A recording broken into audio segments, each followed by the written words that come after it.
नमस्कार, मैं सुनील दत्त डंगवाल, सहायक अध्यापक, विद्यालयी शिक्षा उत्तराखंड, विज्ञान की इस कक्षा में आप लोगों का स्वागत करता हूँ। आज विज्ञान की इस कक्षा में हम कक्षा 8 विज्ञान में अध्याय 3 कोयला और पेट्रोलियम भाग 2 पर चर्चा करने वाले हैं। जैसा कि हमने इसके भाग 1 में कहा था कि अध्ययन की सुविधा के लिए कोयला और पेट्रोलियम, कोल एंड पेट्रोलियम जो चैप्टर है, उसको हमने 2 भागों में बांट दिया था। तो पहले भाग पर हम चर्चा कर चुके हैं और जैसा कि आप लोगों को याद होगा कि पहले भाग में चर्चा में हमने संसाधन पर बात की थी, प्राकृतिक संसाधन पर बात की थी, अक्षय प्राकृतिक संसाधन पर बात की थी और ये संसाधनों का यूज, उपयोग हम किस तरह से करते हैं और क्या-क्या बातचीत उसके बारे में करते हैं, वो किस तरह से हमारे जीवन को सरल बनाते हैं, सुगम बनाते हैं, किस तरह से हमारे जीवन को प्रभावित करते हैं, ये सारी बातचीत हमने कोयला और पेट्रोलियम भाग 1 में की थी। इस अध्याय को आगे बढ़ाते हुए कोयला और पेट्रोलियम भाग 2 पर आज की जो चर्चा के बिंदु रहेंगे वो इस तरह से रहने वाले हैं। चर्चा के बिंदु रहेंगे कोयला, पेट्रोलियम और प्राकृतिक गैस। तो कोयला को समझने की कोशिश करते हैं। चर्चा को आगे बढ़ाने से पहले हम ये जानने की कोशिश करते हैं कि कोयला से हम क्या समझते हैं, कोयला क्या है। तो यदि देखा जाए तो घरों में भी, अपने आसपास भी हम कोयले को देखते हैं या कोयले को हमने देखा है। तो क्या जो हम चर्चा करने वाले हैं ये कोयला उसी का रूप है या उसी से मिलता जुलता है, कुछ फर्क रखता है या बिल्कुल फर्क वाला है, इस पर बात करते हैं कि कोयला क्या है। अपने ग्रामीण अंचलों में, ग्रामीण परिवेश में हम देखते हैं कि कोयला हम जो आग से जलते हुए या आग जलने के बाद बचे हुए जो अंगारे हैं, बुझे हुए अंगारों को बुझा हुआ कोयला, जलते हुए अंगारों को जलते हुए कोयले कहते हैं। तो यहाँ पर जो हमारा उद्देश्य है, जो हमारा चर्चा का बिंदु है, कोयला, ये बिल्कुल उससे मिलता जुलता है। तो कोयले पर चर्चा आगे बढ़ाते हैं कि कोयला है क्या। तो यहाँ पर देखिए, ये इस स्लाइड के ऊपर, सबसे ऊपर हमारे राइट साइड में एक चित्र लगा है और उस चित्र में बिल्कुल जैसा कोयला हमने देखा है उससे मिलता जुलता और लगभग उसी की तरह का ये चित्र है। ये एक काले रंग का एक छोटा सा कोयले का टुकड़ा रखा है और इस कोयले के टुकड़े के बारे में क्या लिखा है, कोयले को किस तरह से डिफाइन करने की कोशिश की जा रही है, यहाँ पर इसको देखते हैं कि यह खानों से निकलकर घरेलू और औद्योगिक उपयोग में आने वाला पत्थर जैसा कठोर और काला पदार्थ है। खानों से निकलकर, ये जो खान है इसको हाईलाइट करते हैं कि खाने क्या होती है। खाने जिनको हम माइंस कहते हैं और हमने इससे पिछले वाले अध्याय में भी माइंस के बारे में पढ़ा था कि खाने क्या होती हैं, उनको खदान भी कहते हैं। तो ये धरती के अंदर, भूमि के अंदर से इसकी पावती होती है, मतलब भूमि के अंदर से ये पाया जाता है, भूमि को खोद करके ये निकाला जाता है और भूमि को खोद करके जहां ये पाया जाता है वो खदान होती है या फिर खान होती है। तो खानों से निकलकर घरेलू और औद्योगिक, घरेलू भी और ये औद्योगिक भी, क्योंकि इसका उपयोग घर में भी किया जाता है और औद्योगिक या इंडस्ट्रियल एरिया में, इंडस्ट्रियल सेक्टर में भी इसका उपयोग किया जाता है। काला दिखने वाला है, पत्थर जैसा कठोर है और पहले इसका उपयोग रेल के इंजनों को चलाने में भी होता था। जैसा कि हम जानते हैं और हमने सुना है कि रेल जो पहले चलती थी वो भाप से चलती थी या स्टीम से चलती थी और वो स्टीम बनाने के लिए हम ये भी अच्छी तरह से जानते हैं कि पानी को गर्म किया जाता है, जल को गर्म किया जाता है और जल जब गर्म होता है तो उससे स्टीम बनती है, वाष्प बनती है, जिसको भाप कहा जाता है। और पानी को गर्म करने के लिए किसी न किसी ईंधन की जरूरत पड़ती है। ईंधन, जैसा कि हमने इस अध्याय के पहले पाठ में, पहले भाग में अध्ययन किया कि ईंधन किसको कहते हैं। तो पानी को गर्म करने के लिए जिस ईंधन की जरूरत पड़ती है उनमें से एक प्रकार कोयला भी हो सकता है। तो उस पानी को गर्म करने के लिए, इंजन को भाप से चलाने के लिए, भाप उत्पन्न करने के लिए इस कोयले का उपयोग पहले रेल को चलाने में भी किया जाता था। रेलों को, रेल के इंजनों को भी चलाया जाता है। अब सवाल ये उठता है कि पहले चलाया जाता था तो अब क्यों नहीं? अब इसका क्या विकल्प आया? तो सामान्य जानकारी के लिए, जैसा कि हम जानते भी हैं कि अब सारी रेलें लगभग इलेक्ट्रिफाइड हो चुकी है, उनका विद्युतीकरण हो चुका है और उनमें बिजली के इंजन है। तो अब कोयले का उपयोग रेलों को चलाने में नहीं होता है, लेकिन अन्य बहुत सारे कल कारखानों में कोयले का उपयोग किया जाता है, जिनमें तापीय शक्ति संयंत्र है। तापीय शक्ति संयंत्र, बहुत सारे जो संयंत्र है, बहुत सारे जो सिस्टम है, बहुत सारे जो कारखाने हैं जहां पर ऊर्जा का उत्पादन किया जाता है, उनमें अभी भी कोयले का उपयोग किया जाता है। जैसे national thermal power corporation, NTPC जिसको बोलते हैं, वहां पर भी कोयले का उपयोग किया जाता है ताकि ऊर्जा को पैदा किया जा सके। ऊर्जा पैदा करने की हम ये भी जानते हैं कि अनेक तरीके के विधियां हैं। जैसे कुछ हाइड्रो पावर है, जो जल शक्ति जिसको बोलते हैं, थर्मल पावर है, विंड पावर है। इस तरह से ऊर्जा को उत्पन्न करने के बहुत सारे तरीके हैं। उनमें से एक तापीय तरीका भी है, और उस तापीय तरीके में ताप पैदा करने के लिए कोयले का इस्तेमाल, कोयले का उपयोग किया जाता है। तो कोयला हमारे जीवन में कितना उपयोगी है और कोयला कहते किसको है, ये हम समझ गए। अब थोड़ा सा इसको आगे इसी क्रम में ये जानते हैं, ये भी जान लेते हैं कि कोयला एक जीवाश्म ईंधन है। कोयला भी एक जीवाश्म ईंधन है। जैसा हमने कल बात की थी कि ये जितनी भी खानों के अंदर कार्बनाइजेशन होता है, कार्बनीकरण होता है, वो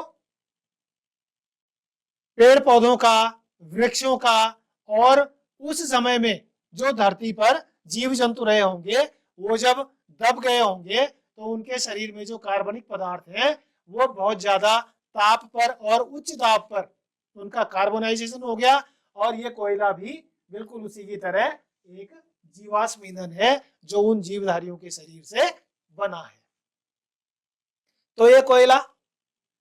अब चलते हैं कि कोयले के सह उत्पाद क्या क्या है। ये जो कोयला खानों से या खदानों से निकलता है, क्या ये इसी रूप में निकलता होगा? क्या ये अकेला निकलता होगा, या इसके साथ साथ कुछ को प्रोडक्ट्स भी होते होंगे? इसके साथ साथ कुछ और चीजें भी निकलती होंगी। जैसे एक छोटे से उदाहरण के तौर पर देखा जाए तो जब हम मिट्टी खोदते हैं, हमें मिट्टी की जरूरत पड़ती है, तो मिट्टी की जरूरत पूरा करने के लिए जब हम भूमि को खोदते हैं तो उसमें बहुत सारी चीजें निकलती हैं। जैसे बहुत बड़ी मात्रा में उसमें कंकड़ निकलते हैं, पत्थर निकलते हैं। जबकि हमने तो मिट्टी खोदने के लिए, मिट्टी की जरूरत को पूरा करने के लिए भूमि को खोदा था, लेकिन उसमें से कंकड़ भी निकल गए। तो इनको को प्रोडक्ट्स कहा जाता है, जो इसके साथ साथ मिलते हैं। ऐसे ही कोयले के साथ कुछ को प्रोडक्ट्स या सह उत्पाद भूमि के अंदर से, खानों से निकलते हैं। वो सह उत्पाद है कोक। कोक निकलता है जो बिल्कुल मिले हुए फॉर्म में मिलेगा। कोक मिलेगा, कोलतार मिलेगा और कोयला गैस मिलेगी। ये कोयले के साथ निकलने वाले को प्रोडक्ट्स हैं। ये तीन चीजें कोयले की खान से और निकलती है। तो ये सब मिश्रित रूप में निकलते हैं और तब इनका अलग अलग सेपरेशन किया जाता है। देखते हैं कोक क्या है। इसमें जो पहला उत्पाद निकल रहा था वो था कोक। अब कोक है क्या चीज, कोक के बारे में जानने की कोशिश करते हैं कि कोक क्या है। यह एक कठोर सरंध्र और काला पदार्थ, कठोर होता है बिल्कुल कोयले की तरह, हार्ड। सरंध्र, इसमें ये पोर्स होते हैं, इस तरह के पोर्स बने हुए होंगे। इस तरह के एक काला पदार्थ होगा और इस तरह के पोर्स इसमें बने होंगे। तो सरंध्र, ये सरंध्र काला पदार्थ है जो कार्बन का लगभग शुद्ध रूप है। कार्बन एक रासायनिक तत्व है और उसका लगभग लगभग शुद्ध रूप है कोक। कोक का उपयोग इस्पात के औद्योगिक निर्माण, इस्पात जिसको अंग्रेजी में स्टील कहते हैं, तो इसका उपयोग, कोक का उपयोग स्टील के फॉर्मेशन में, स्टील को बनाने में किया जाता है और धातुओं के निष्कर्षण में भी किया जाता है। जब धातुओं को शुद्ध रूप में प्राप्त करना हो, जब धातुओं में मिली हुई अशुद्धियों को अलग करना हो, तो उस निष्कर्षण में भी इसका कोक का उपयोग किया जाता है। जैसा कि हम जानते हैं कि बहुत सारी धातुएं जो खानों से निकलती हैं, बिल्कुल इस कोयले की तरह बहुत सारी धातुएं खानों से निकलती हैं, खदानों से निकलती हैं, जिनमें तांबा है, लोहा है और बहुत सारी और भी धातुएं हैं। तो ये शुद्ध रूप में प्राप्त नहीं होती हैं। बिल्कुल उसी तरह से जिस तरह से कोयला अपने शुद्ध रूप में प्राप्त नहीं हो रहा था, उसमें ये तीन चीजें मिली हुई थी, कोक था, कोलतार था और कोल गैस थी या कोयला गैस थी। उसी तरह से वो धातुएं भी अपने अशुद्ध रूप में मिलती हैं और उन धातुओं के निष्कर्षण में, निष्कर्षण वो प्रक्रिया है जहां पर उन धातुओं में मिली अशुद्धियों को अलग किया जाता है। तो उन धातुओं के निष्कर्षण में भी इस कोक का उपयोग होता है। कोक का उपयोग धातुओं के निष्कर्षण में होता है और स्टील के फॉर्मेशन में भी होता है। स्टील के बनाने में इस कोक का उपयोग होता है। इसके बाद जो इसके साथ दूसरा मिलने वाला को प्रोडक्ट है वो है कोलतार। इस कोलतार को हम खूब जानते हैं, हमने कोलतार को खूब देखा है, पहचानते हैं इसको। और ये चित्र लगा है हमारे राइट साइड में सबसे ऊपर बोर्ड के, वहां पर ये चित्र लगा है, उसमें एक ड्रम बना है और ड्रम से तारकोल या कोलतार निकलता हुआ दिख रहा है। तो ये है क्या कि ये एक अप्रिय गंध वाला, ध्यान देंगे, अप्रिय गंध, ध्यान देंगे कि ये एक अप्रिय गंध वाला काला गाढ़ा, खूब जानते हैं हम इसको, पहचानते भी हैं। इसमें बड़ी दुर्गंध आती है, काला होता है, खूब गाढ़ा होता है। इससे प्राप्त उत्पादों का उपयोग दैनिक जीवन में काम आने वाले पदार्थों के निर्माण में किया जाता है। इस कोलतार का आप देखिए, ये बुरी गंध वाला, बुरा सा दिखने वाला, काला दिखने वाला और गाढ़ा जो पदार्थ है, ये कितने काम की चीज है। ये जो कोलतार है ये कितने काम आता है देखते हैं। इससे संश्लेषित रंग बनते हैं, संश्लेषित रंग,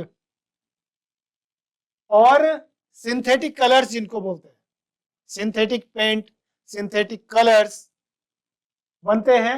औषधियां बनती हैं, इससे कुछ दवाइयां भी बनती हैं। विज्ञान कह रहा है कि इससे कुछ दवाइयां बनती हैं, विस्फोटक बनते हैं कोलतार से। विस्फोटक जैसे सड़क निर्माण में जो हार्ड रॉक्स होती हैं उनको तोड़ने के लिए जब उन रॉक्स को विस्फोट किया जाता है उनके अंदर, तो उसमें भी ये काम आते हैं। सुगंध भी बनती है इनसे, अपने आप इतना दुर्गंध वाला पदार्थ है ये कोलतार, लेकिन इससे परफ्यूम्स बनते हैं, ये बोल रहे हैं। एरोमेटिक कंपाउंड्स बनते हैं इनसे, ये बोला जा रहा है। सुगंधी वाले पदार्थ बनते हैं और प्लास्टिक बनते हैं, प्लास्टिक का निर्माण भी होता है। और प्लास्टिक हमारे जीवन में बहुत बड़ा योगदान अदा कर रहा है, बहुत बड़ी भूमिका निभा रहा है प्लास्टिक अब हमारे जीवन में। हमारी गाड़ियों में ज्यादातर इस्तेमाल प्लास्टिक का हो रहा है, हवाई जहाजों में हो रहा है, हाउस होल्ड थिंग्स में हो रहा है, जितनी घरेलू उपयोग की चीजें हैं उन सब में भी प्लास्टिक का उपयोग खूब हो रहा है।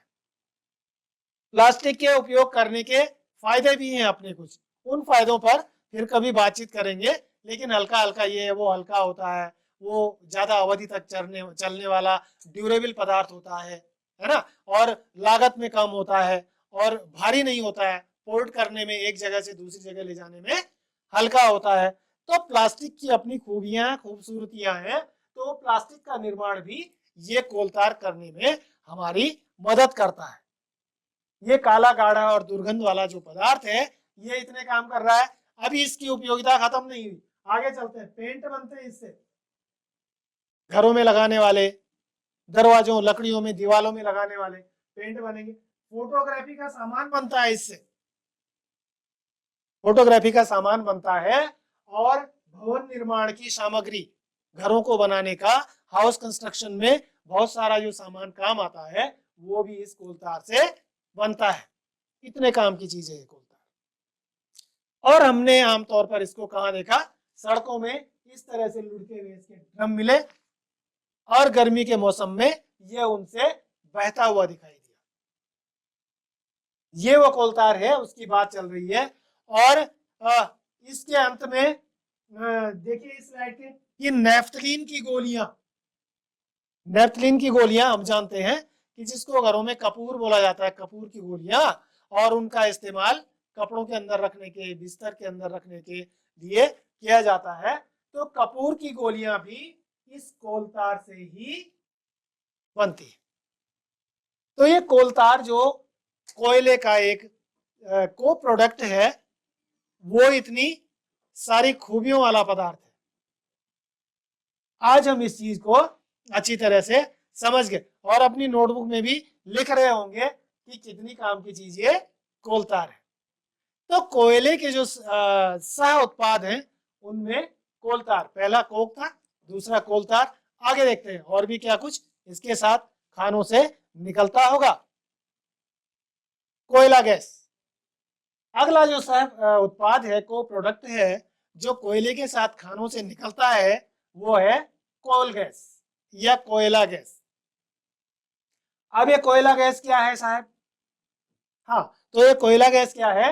ये है कोयले के प्रक्रमण द्वारा कोक बनाते समय, जब कोयला अपनी रॉ फॉर्म में मिलेगा, जब कोयला अपने कच्चे रूप में मिलेगा, तो उसका जब प्रक्रमण किया जा रहा होगा, जब उसकी प्रोसेसिंग की जा रही होगी, जब उसको कोयले के शुद्ध रूप में प्राप्त करने की कोशिश की जा रही होगी, एक प्रक्रिया से उसको गुजारा जा रहा होगा, तो उसमें से कोयला अलग किया जा रहा होगा और कोक अलग किया जा रहा होगा, कोलतार अलग किया जा रहा होगा।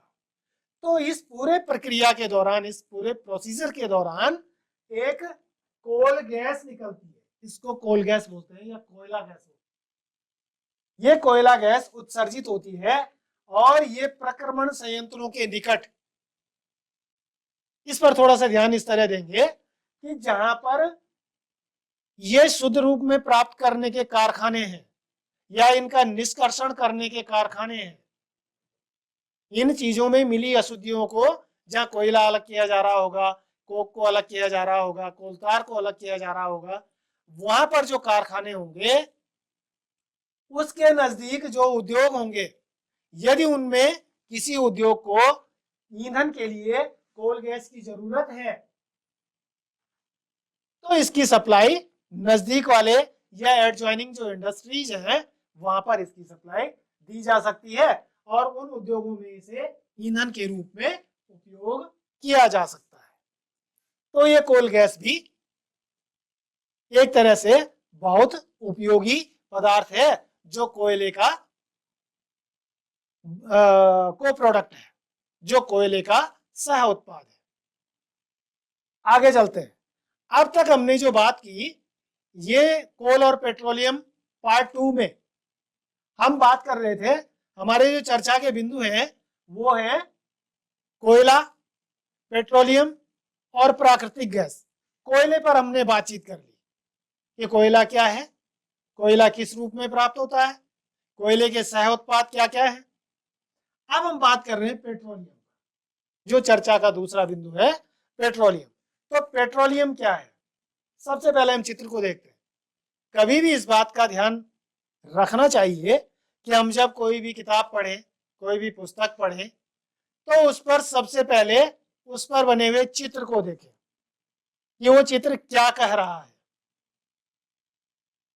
हमने चित्र को देखा, उसके बाद जब हमने उस चित्र को देख लिया, विज्ञान में देखना कुछ अलग तरह से होता है, जिसको अवलोकन बोलते हैं, ऑब्जर्वेशन बोलते हैं।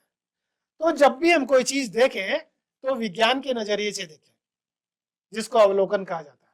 चित्र को देख लिया, अवलोकित कर लिया, अब उसके बारे में जो लिखा है वहां पर टेक्स्ट है उसको पढ़ते हैं, और उसको पढ़ने के बाद फिर से उस चित्र को देखते हैं, तो बहुत सारी चीजें बिना किसी फैसिलिटेटर के हमारी समझ में आती चली जाती है। फिर भी यदि फैसिलिटेटर की जरूरत पड़ती है तो हमारे गुरुजन होते हैं हमारे पास, हमारे माता पिता होते हैं, पीयर ग्रुप होता है, हमारे साथी होते हैं, हमारे बड़े भाई बहन होते हैं। तो सबसे पहले चित्र को देखते हैं। यहाँ पर एक चित्र बना है और इस चित्र में जो जो है हमने कमोबेश उसको देखा है कभी ना कभी। एक पेट्रोल पंप का चित्र है और यहाँ पर एक लड़की है जो एक गाड़ी में पेट्रोल भर रही है। अब इसको यहाँ पर रोकते हैं और पेट्रोलियम जो टैक्स लिखा है उसको पढ़ते हैं कि व्हाट इज पेट्रोलियम। पेट्रोलियम क्या है? हल्के स्वचालित वाहन जैसे मोटरसाइकिल, स्कूटर और कार, इनमें ईंधन के रूप में पेट्रोल का उपयोग होता है।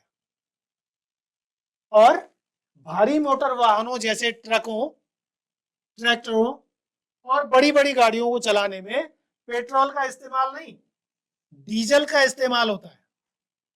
तो दो चीजें निकल करके आई।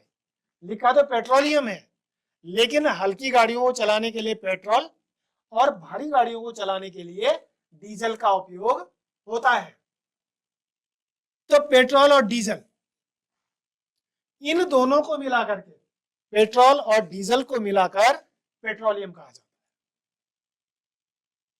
है। इज इट क्लियर कि पेट्रोल और डीजल को मिलाकर के पेट्रोलियम कहा जाता है? और पेट्रोलियम शब्द की उत्पत्ति, इसको पेट्रोलियम क्यों कहा जाता है, what is the reason behind this, कि इसको पेट्रोलियम कहा क्यों जाता है? तो पेट्रोलियम जो शब्द है उसके दो फ्रेगमेंट्स है, एक है पेट्रा और दूसरा है ओलियम। पेट्रा मीन्स चट्टान, जैसा हमने अभी फर्स्ट पार्ट से लेकर के यहाँ तक की चर्चा में कहा कि ये धरती के अंदर से, भूमि के अंदर से निकलता है चट्टानों के पेट से। तो पेट्रा मीन्स रॉक्स, चट्टान, और ओलियम मीन्स तेल।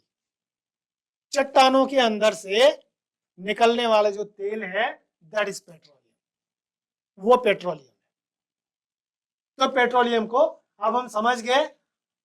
अब उस चित्र को फिर से देखते हैं तो पूरा कॉन्सेप्ट क्लियर हो जाता है कि इसमें जब ये लड़की इस गाड़ी में पेट्रोल भर रही है तो ब्लिंक सिर्फ ये वाला कर रहा है,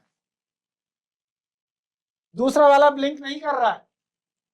इसका मतलब अब जनरलाइजेशन करते हैं उस चित्र से, उस दृश्य से, जब हम पेट्रोलियम के आसपास से गुजरे थे, उसको देखते हुए, उसको अवलोकित करते हुए कि मशीन तो एक थी लेकिन उसमें दो इस तरह के विंडोज थे बने हुए। इससे हो सकता है पेट्रोल भरा जा रहा हो छोटी गाड़ी में, और ये हो सकता है ये दूसरी विंडो डीजल वाली, और बड़ी गाड़ियों में ये वाला जो हिस्सा है इससे डीजल भरा जाता हो। तो डीजल और पेट्रोल को मिला करके पेट्रोलियम कहा जाता है। आगे बढ़ते हैं कि पेट्रोलियम के विभिन्न संगठक क्या क्या है।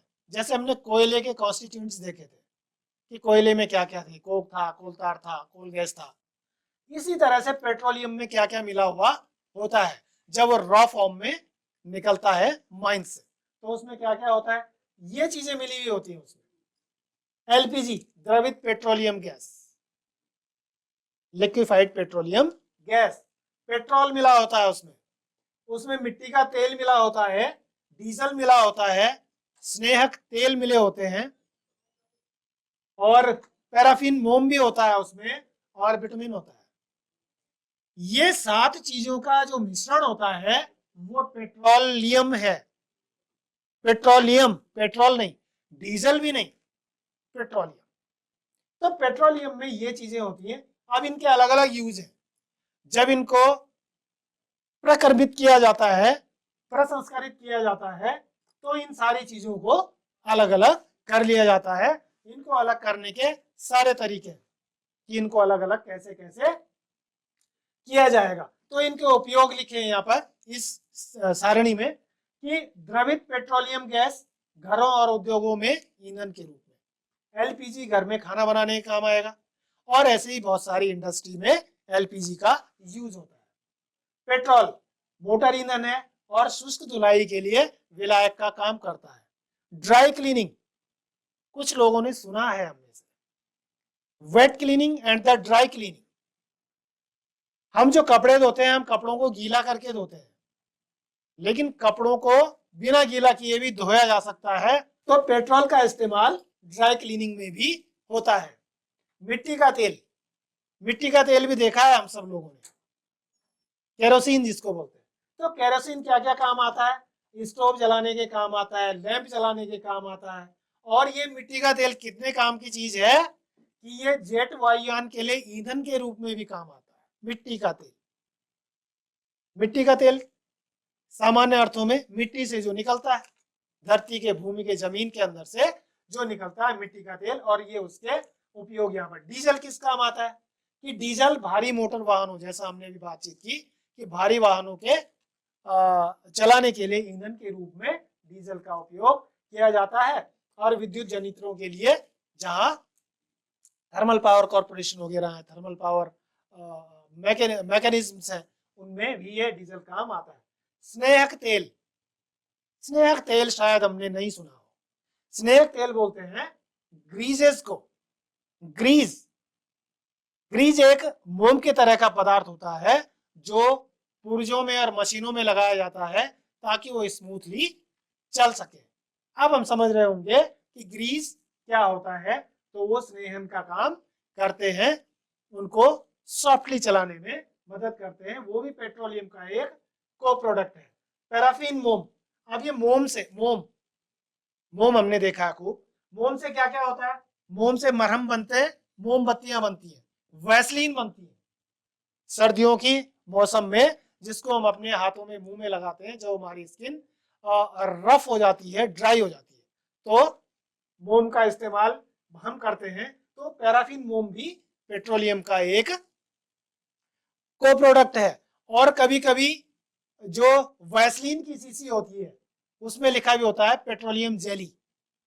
तो ये पेट्रोलियम जेली, हमने पहले भी कहा कि विज्ञान हमारे चारों ओर बिखरा पड़ा है, उसको समझने की, उसको संवारने की और उसको व्यवस्थित करने की जरूरत हम लोगों को पड़ती है जब हमारा एटीट्यूड साइंटिफिक होता चला जाता है, दृष्टिकोण में विज्ञान जब समाहित हो जाता है। और विटामिन, ये भी हमारे लिए एक नई चीज हो सकती है कि व्हाट इज विटामिन। विटामिन क्या है? सड़कों को जब डामरीकृत किया जाता है, सड़कों में जब पेंटिंग की जाती है, कोलतार से पक्की की जाती है, तो ये विटामिन एक रसायन की तरह काम करता है और पेंट बनते हैं इसके, और सड़क निर्माण में ये बड़ा उपयोग में लाया जाता है। तीसरे प्रोडक्ट की बात का तीसरा जो चर्चा का बिंदु है वो है प्राकृतिक गैस। पहला कोयला था, इस तरह से तीसरे में आए हम प्राकृतिक गैस। प्राकृतिक गैस इस तरह से हमने चित्र को देखिए, तो चित्र में क्या है, कुछ सिलेंडर बने हैं, ये इंडेन का, ये एचपी का और ये भारत गैस का। ये तीनों कंपनियां हमारी रसोई गैस की सप्लाई देती हैं। और इन सिलेंडरों में जो भरा हुआ होता है गैस, वो ये प्राकृतिक गैस है, नेचुरल गैस है। और इसको अभी तीन रूप में, तीन नाम से जाना जा रहा है। एलपीजी, एक तो एलपीजी है जो हमारे घरों में यूज हो रहा है, एक सीएनजी है, हमने कल बात की थी, थोड़ा सा टच किया था इसको कि सीएनजी गाड़ियों को चलाने के काम आता है। और तीसरा है पीएनजी,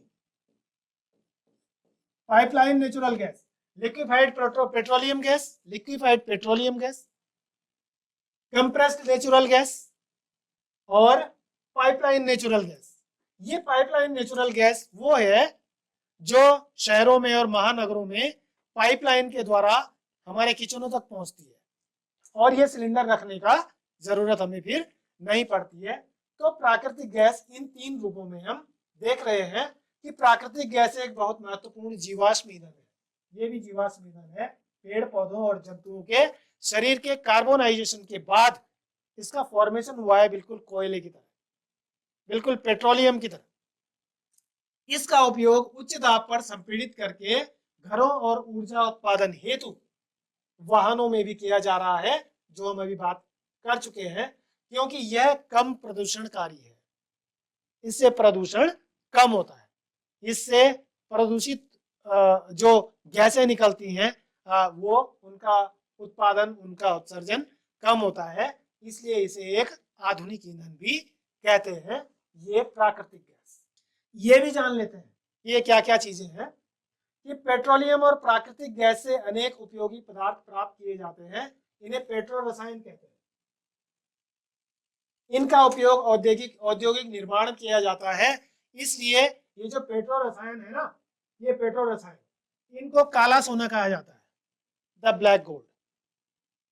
सोना सब पसंद करते हैं, ये भी हम जानते हैं कि सोना बहुत महंगी धातु है, इसी तरह इसीलिए इसको काला सोना कहते हैं। ये बड़े काम की चीज है, इंडस्ट्री से लेकर के, घर से लेकर के, और मेडिकल से लेकर के, एरोमेटिक इंडस्ट्रीज से लेकर के बहुत सारी जगह ये काम आता है, इसलिए इसको ब्लैक गोल्ड भी कहा जाता है। आजकल सड़कों को पक्की करने में कोल तार के स्थान पर बिटुमिन का प्रयोग किया जा रहा है। जो विटामिन नंबर 7 पर हमने अभी जिसकी चर्चा की, वो विटामिन का इस्तेमाल कोल तार की जगह पर खूब किया जा रहा है।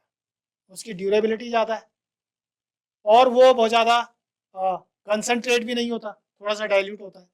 हमने देखा होगा पेंटिंग करते समय जिसका छिड़काव किया जाता है, उसके बाद उसके ऊपर मिक्स्ड मैटर डाला जाता है, दैट इज बिटुमिन। और पेट्रोलियम गैस, पेट्रोल, डीजल, इन सब का, पैराफिन, मोम आदि, इन सब का मिश्रण होता है। इस बात पर हमने खूब चर्चा कर ली। आगे बढ़ते हैं। हमने क्या क्या बातों पर चर्चा की, हमने उसके आधार पर कुछ इस तरह से अपनी उत्तर पुस्तिका में लिखते हैं कि सड़क पक्की करने में काम आने वाले पदार्थ का नाम क्या है। खूब बातचीत हो गई, इस पर खूब चर्चा हो गई। तो अपने अभ्यास पुस्तिका में लिखेंगे कि सड़क को पक्की करने में जो चीज हमारे काम आती है, काले रंग की होती है, उसका नाम क्या है। आगे कि कारों में प्रयुक्त होने वाला ईंधन क्या होता है।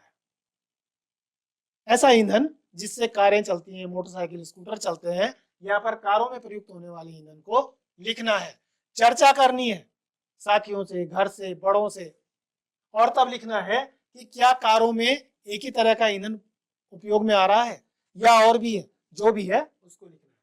और डीजल के उपयोग, डीजल हमारे किस काम आता है, डीजल हमारे किस काम आता है। हमने इस कक्षा में इन बातों पर चर्चा की, कोयले पर विस्तृत चर्चा हुई, पेट्रोलियम पर हुई और प्राकृतिक गैस पर भी विस्तृत चर्चा हुई। कुछ बिंदुओं पर हमने चर्चा की और लगभग सारे बिंदुओं को टच करते हुए सारी चर्चा को हमने आगे बढ़ाया। घर में पता करो और लिखो, खूब चर्चा करके लिखना है अपनी अभ्यास पुस्तिका में कि एलपीजी में तीक्ष्ण गंध क्यों आती है। जो एलपीजी है, अगर घर में कभी गैस खुला छूट जाए तो उसमें से हमें पता चल जाता है कि घर में गैस लीक हो रहा है। उसमें इतनी तीव्र गंध क्यों आती है? क्या वो गंध इसमें पहले से मिली हुई होती है या बाद में मिलाई जाती है, या अगर ये इतनी बुरी गंध है तो इसको मिलाया क्यों जाता है? क्या इसमें यदि मिलाया ही जाना है तो अच्छी गंध को नहीं मिला सकते? ये सारी बातें चर्चा करके अपनी अभ्यास पुस्तिका में लिखेंगे। और हम पेट्रोल की बचत कैसे कर सकते हैं, कल हमने अक्षय ऊर्जा संसाधन, अक्षय संसाधनों की बात की थी। तो क्या पेट्रोल अक्षय संसाधन है?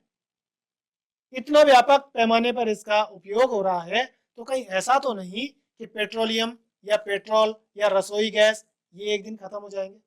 अगर इनके खत्म होने का खतरा है तो इनकी बचत हम कैसे कर सकते हैं? क्या इनको बचाया जा सकता है? इनकी बचत करने के हर व्यक्ति के पास अपने कोई नजरिए हो सकते हैं, अपने कोई दृष्टिकोण हो सकते हैं, वो चर्चा करके अपनी कॉपी में लिखना है कि पेट्रोल की बचत हम कैसे कर सकते हैं। और जब हम पेट्रोल पंप पर कभी गए हैं तो वहां पर क्या हमने इस तरह का कोई सिंबल बना हुआ देखा? ये एक दिया सलाई की तीली है ऐसी बनी हुई और इस पे इस तरह का क्रॉस किया हुआ है। क्या इस तरह का कोई सिंबल बना हुआ था?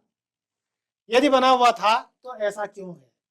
वहां पर ये सिंबल क्यों बना हुआ होता है? तो अपनी अभ्यास पुस्तिका में ये लिखेंगे। और आज की इस कक्षा में कोल और पेट्रोलियम पार्ट 2 में आज के लिए बस इतना ही। फिर मिलते हैं विज्ञान की किसी और कक्षा में। धन्यवाद।